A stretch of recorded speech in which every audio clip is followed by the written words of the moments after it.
Brothers and I talk about this all of the time. Heat check players, like Lou Williams, for example, who's out playing for the Houston Rockets. They can get it off the bounce, can do it from three. I agree with you, Dave. The Charlotte Hornets. The first players that you'd probably think of would be Lamelo Ball, Scary Terry, and maybe even PJ Washington or Miles Bridges. But Malik Monk has probably been the most improved player for the Hornets this season. After struggling mightily in his first couple of seasons, which resulted in many videos such as these, Monk has been able to turn it around incredibly this past month. So let's break it down into how impactful Malik has been this season, how much better he's been, and what the future can entail for both Monk and the Hornets. This season for Monk can be best described in one word: wild. Considering that Monk is in his final year of his rookie contract, not being extended yet, and only playing 4 out of the first 17 games in the regular season, it honestly seemed that Monk was out of the picture. He wasn't playing, and when he did, he only got around 12 minutes a night. But the one bright area that Monk did show was that in the few minutes that he did get, he played very well. Case in point, in the month of January, Monk only averaged 6.3 points and 1.7 assists per game. Not that good, it seems, but he did shoot 44% from the field and 45% from the 3-point line.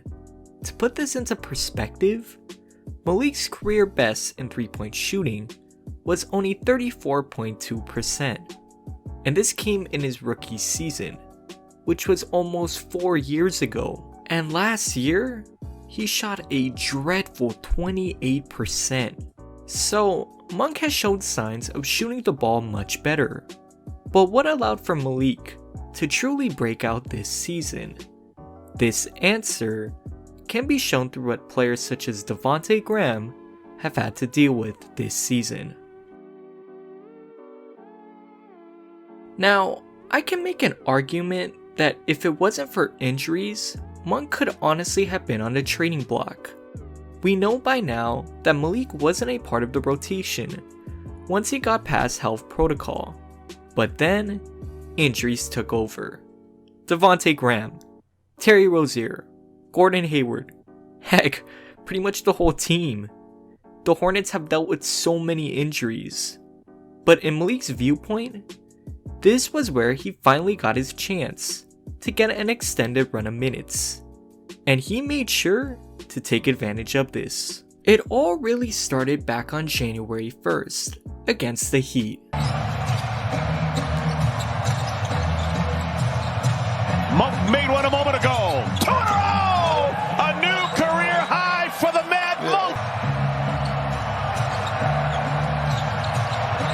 Malik got it, and we're tied! In this game, Monk was able to get 40 minutes, and he finished with 36 points, 5 rebounds, and 2 assists, on 60% shooting from the field, and 69% from 3, on 9 3-pointers made. After that game, Monk would go on to get more minutes, around 20 to 25 a night. But comparable to previous seasons before, Malik would be a little bit inconsistent. He'd have games where he shows to be a massive bench presence, such as their game against the Spurs, where he finished with 23 points, 5 rebounds, and 2 assists in only 30 minutes. But then, he'd also have a string of games where he'd only finish with 5 to 7 points a night on inefficient shooting. But as of late, Malik has just been on fire. Again, let's run through the tape, shall we? In the month of February, Monk averaged 16.6 points, 4.1 rebounds, and 1.9 assists a night, on again very good shooting from the field in only a little over 27 minutes a game. And the craziest thing about this number is that if you thought these stats were good, take a look at what Monk has been doing in the month of March. In his 6 most recent games, Monk has been averaging 22 points, 4 rebounds, and 2 assists a night, on 50% shooting from the field and 40% from 3.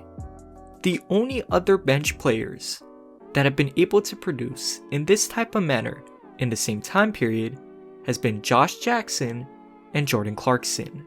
Monk's ability to score rapidly in bunches provide the Hornets with a massive boost off the bench, and now starting to contribute to winning basketball.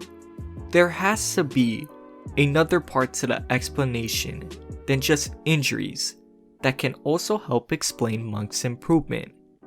And there is. Malik recently told reporters after the game against the Timberwolves that he just learned to grow up. He acknowledged that he started taking film watching much more seriously. He isn't forcing any type of bad shots now, just because he isn't getting the ball on the offensive end. And most importantly, he's playing with confidence and with a chip on his shoulder. Malik is improving right in front of our very eyes.